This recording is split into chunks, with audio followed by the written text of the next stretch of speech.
Guys now start और next video lecture. अपनी कड़ी को आगे बढ़ाते हैं। जो सीरीज है हमारी चेंज द गेम, उसको आगे प्रोसीड करते हैं। अगेन हमने कुछ क्वेश्चन पिकअप किया हुआ है और ये क्वेश्चंस ऐसे हैं जनरली जिनसे बहुत सारे क्वेश्चंस डेवलप होते हैं। सो मेनी कंसेप्ट छुपे हुए हैं, तो देखते हैं क्या क्या कंसेप्ट है इसमें। अब ये जो है कॉम्प्लेक्स वेरिएबल के क्वेश्चंस को हम सॉल्व कर रहे हैं, जो 2022 सितंबर में आए हुए थे। ये पार्ट बी का क्वेश्चंस है। तो पहले हम क्वेश्चन आईडी 311 को देखते हैं क्या है। क्वेश्चन ये कह रहा है कि for a positive integer n, कोई पॉजिटिव इंटीजर एन गिवन है, let f n denotes n a derivative of f. ठीक है, तो इस स्तर पे अब common sense of the mathematics. Suppose an entire function f satisfy this condition, मतलब एफ इंटायर फंक्शन है जो इस कंडीशंस को सेटिस्फाई करता है। तो which of following is correct, क्या करेक्ट है उसकी बात करनी है।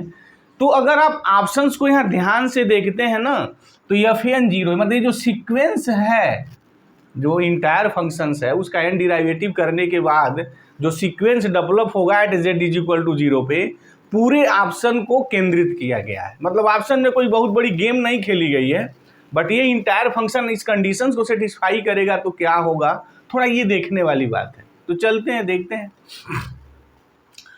अगर कोई आपके पास इंटायर फंक्शन है तो डेफिनेटली ये कांस्टेंट नहीं होगा, क्योंकि अगर कांस्टेंट अगर फंक्शन लेते हैं तो फिर एफ डबल डैश वो जीरो ही है। तो हो सकता है कि आप कांस्टेंट ऐसा लिखें जो जीरो ना हो, तो कोई ज़रूरी नहीं है सेटिस्फाई हो।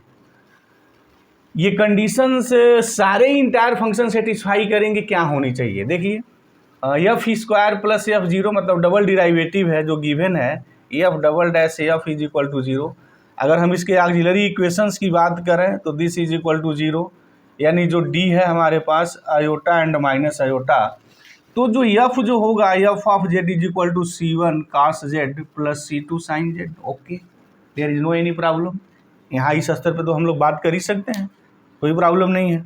ठीक है, तो ये वो फंक्शन है और ये इंटायर फंक्शन है, ट्रांसडेंटल इंटायर फंक्शंस की, जो इस कंडीशंस को सेटिस्फाई करता है। अब इसके आगे कोई अन्य कंडीशन नहीं दी हुई है जिससे हम C1 C2 की वैल्यू निकालें। बहरहाल this is the entire functions for all arbitrary value of the C1 C2 satisfy this conditions.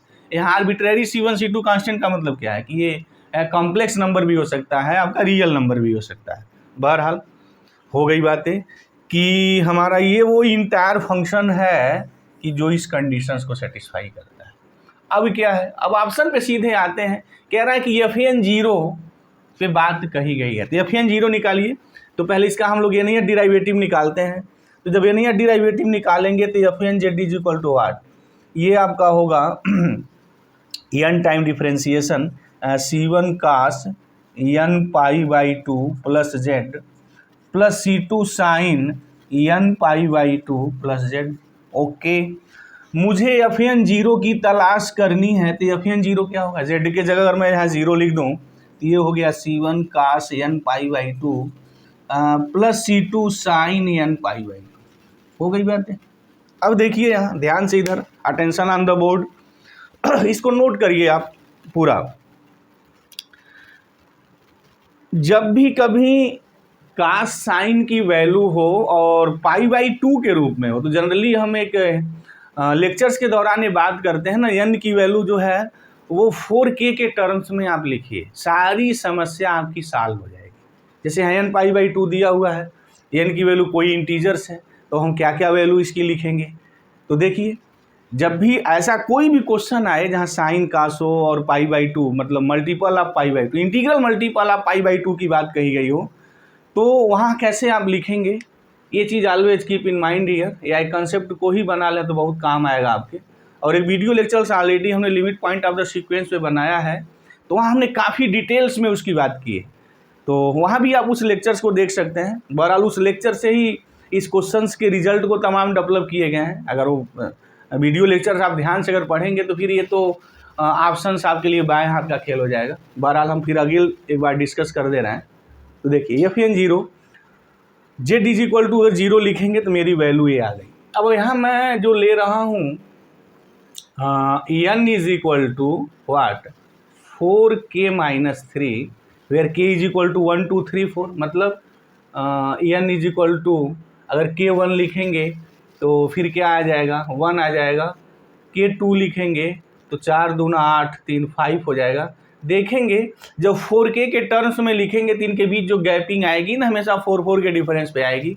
अगर एक आपने निकाल लिया है तो दूसरा निकालने के लिए इसमें 4 ऐड कर दीजिए, तो 1 हो गया, 5 हो गया, उसके बाद ये आपका आगे क्या होगा, 9 होगा, 13 होगा, 4 ऐड करना है, 9 4 13, 13 4 17 एंड 801, ये वैल्यू हो जाएगी। अब देखिए यहाँ क्या मिलता है, what is the value of this.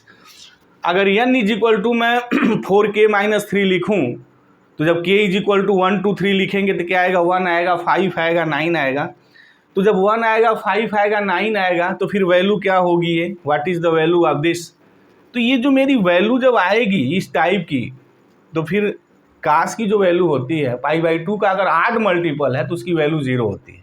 Sign की वैल्यू क्या होगी, n अगर वहाँ n π/2 अगर 4K - 3 n की जगह मैं यहाँ लिखूँ और वहाँ k इज इक्वल टू 1 2 3 लिखूँ, तो पहला क्या होगा, π/2 आएगा, उस π/2 के बाद 5 π/2 आएगा, 5 π/2 के बाद क्या आएगा, 9 π/2 आएगा। कहने का मतलब हमारा क्या है कि ये जो वैल्यू आएगी वो पॉजिटिव आएगी। तो साइन की वैल्यू प्लस होती है जब आप साइन π/2 लिखेंगे, 5 π/2 लिखेंगे, 9 π/2 लिखेंगे, तो इसमें साइन की वैल्यू 1 होती है, देखो सबको पता है। तो मतलब this is the your C2, okay, this is the clear. अब आप n is equal to 4K - 2 ले लीजिए, तो जब k इज इक्वल टू 1 2 3 लिखेंगे, देख लीजिए क्या वैल्यू आ रही है, K1 लिख के देखिए, K1 लिखेंगे तो 2 आएगा। अब इसमें 4 ऐड करते रहिए, तो 4 ऐड करेंगे, 6 होगा, 10 होगा, 14 होगा, 18 होगा एंड 801 होगा। अब इसमें देखिए वैल्यू क्या मिलेगी आपको जब यहाँ n 2 हो जाएगा तो ये पाई हो जाएगा, और साइन पाई पता है 0 हो जाएगा, बट कास पाई की वैल्यू -1 होगी। जब आप 6 लिखेंगे n की जगह तो अगेन 3 पाई होगा, और कास 3 पाई की वैल्यू अगेन माइनस होगी, और इसकी वैल्यू 0 होगी। वहाँ से जब आप 10 लिखेंगे तो अगेन कास 5 पाई, और कास 5 पाई की अगेन वैल्यू निगेटिव होगी, बट इसकी वैल्यू 0 हो जाएगी। तो निगेटिव होने का क्या मतलब होगा कि इसकी जो वैल्यू आएगी वो -C1 होगी। किस पे, n अगर 2 है, 6 है, 10 है, 14 है, 18 है, ओके। अब आ जाइए 4K - 1, जब n is equal to 4K - 1 है तो क्या वैल्यू मिलेगी, जरा n देख लीजिए क्या क्या आएगा। K1 लिखिए, 1 2 3 एंड 801, निगेटिव भी लिखिए, कोई फर्क नहीं पड़ता है। तो जब k इज इक्वल टू आप 1 लिखेंगे तो फिर क्या आएगा, 3 आएगा। अब 4 ऐड करना है, 7 आएगा, 7 4 11 आएगा, 15 आएगा एंड 801, ये सारी चीज़ें चलेंगी। अब लिख के यहाँ देखिए, जब यहाँ 3 लिखेंगे 3 π/2, 7 लिखेंगे 7 π/2, और कास π/2 का अगर 8 मल्टीपल है तो उसकी वैल्यू 0 होती है। तो इनकी कहानी फिनिश हो जाएगी। इनकी क्या वैल्यू आएगी, जब 3 लिखेंगे 3 π/2, साइन 3 π/2 की वैल्यू निगेटिव होती है, -1, 7 π/2 पे -1, 11 π/2 पर भी -1 होगी, तो इसकी वैल्यू क्या आएगी, माइनस आएगी। तो this is the -C2, okay. अब n is equal to last है 4K। अब K 1 2 3 लिखेंगे तो what is the value of n, क्या क्या वैल्यू मिलेगी आपकी n की जो वैल्यू मिलेगी 4 आएगी, उसके बाद बस 4 4 ऐड करना है ना, 8 आएगा, 12 आएगा, 16 आएगा एंड 801। 4K लिख के देख लीजिए, 4 8 12 लिखिए पहले, 4 अगर लिखते हैं तो 2 पाई पे वैल्यू 1 होगी। 8 लिखेंगे तो 4 पाई पे वैल्यू 1 होगी, ये वैल्यू 0 हो जाएगी, ओके। तो फिर वैल्यू यहाँ क्या आएगी, इस पे जब आप लिखेंगे तो this value is the C1, हो गया। अब देखिए आपकी सारी वैल्यू है, और यहाँ कहाँ भी है फॉर पॉजिटिव इंटीजर n, तो इसलिए k की वैल्यू निगेटिव लिखने की ज़रूरत नहीं है।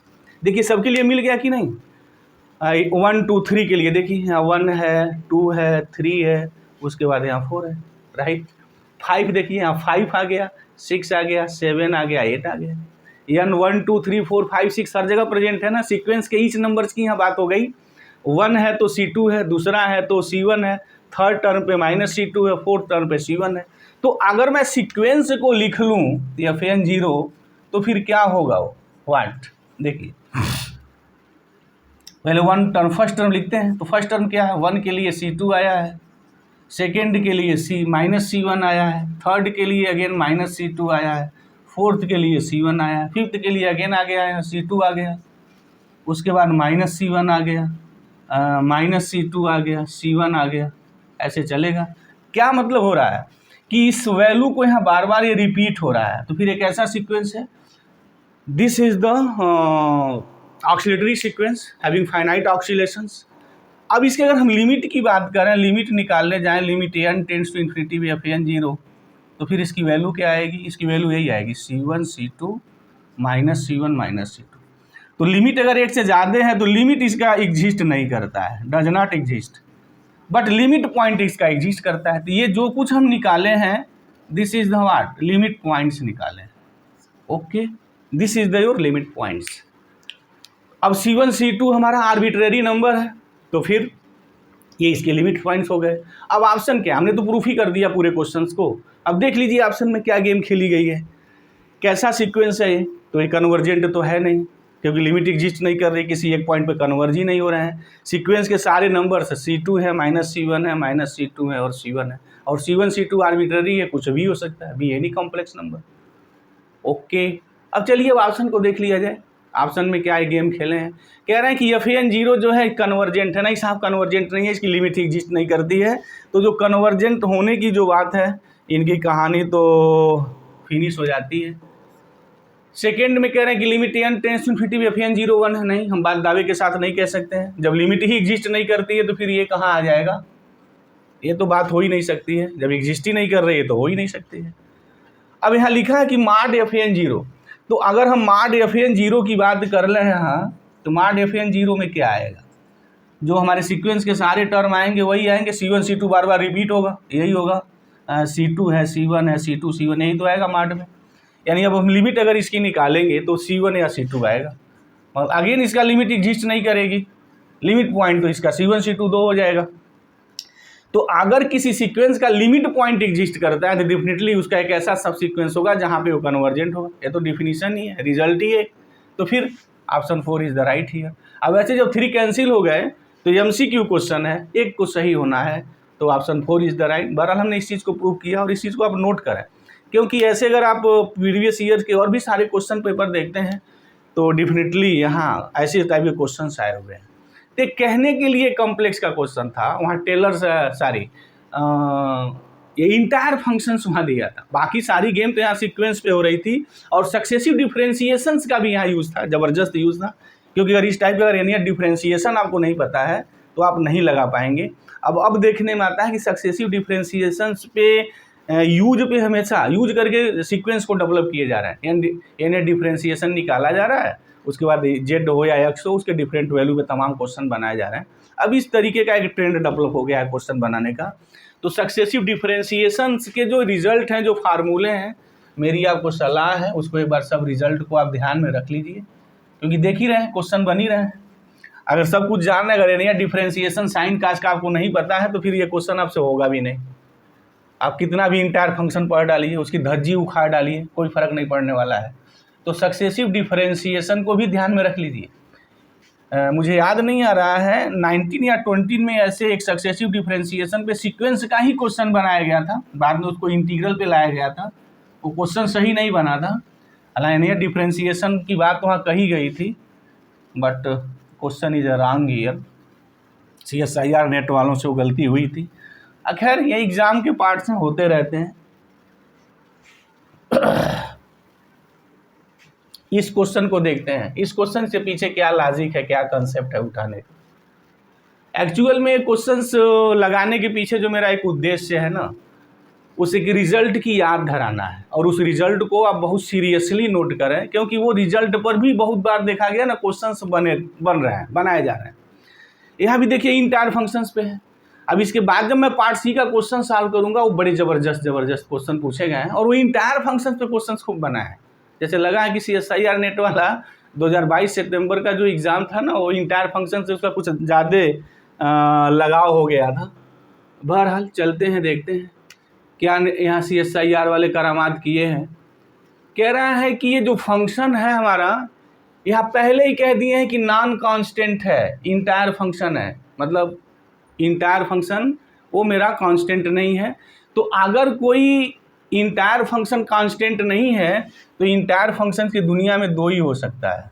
इसको भी आप ध्यान धरिए, या तो ये पॉलिनॉमियल होगा और जिसकी डिग्री n होगी, r ट्रांसडेंटल होगा।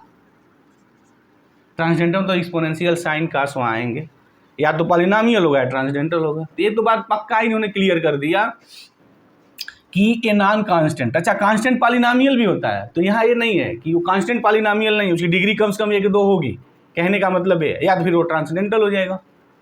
सच दैट कहा है कि मॉड ऑफ जो एफ ऑफ जेड है उसकी वैल्यू 1 है for all mod of z is equal to 1, यही दिया हुआ है। अब ये कह रहे हैं कि यू डिनोट करता है ओपन यूनिट डिस्क अराउंड 0। चलिए कोई बात नहीं, ओपन यूनिट डिस्क बना लिया हमने एक। अराउंड 0 मतलब क्या है, सेंटर 0 है, ये हमारा पूरा एक डिस्क हो गया। बाउंड्री हम यहाँ इंक्लूड नहीं करेंगे, एक्सक्लूड कर देंगे, हटा देंगे, ये आपका यू है। अब देखिए ऑप्शन पे क्या गेम है, which of the following is false. Oh false देखना है, ट्रू नहीं।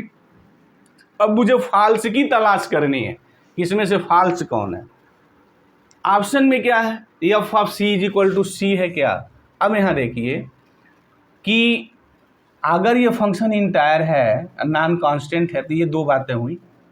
अब जो आगे इन्होंने दो कंडीशंस कही है उससे क्या निष्कर्ष निकलता है, मतलब ये जो कंडीशंस गिवन है इससे हम क्या निकालते हैं।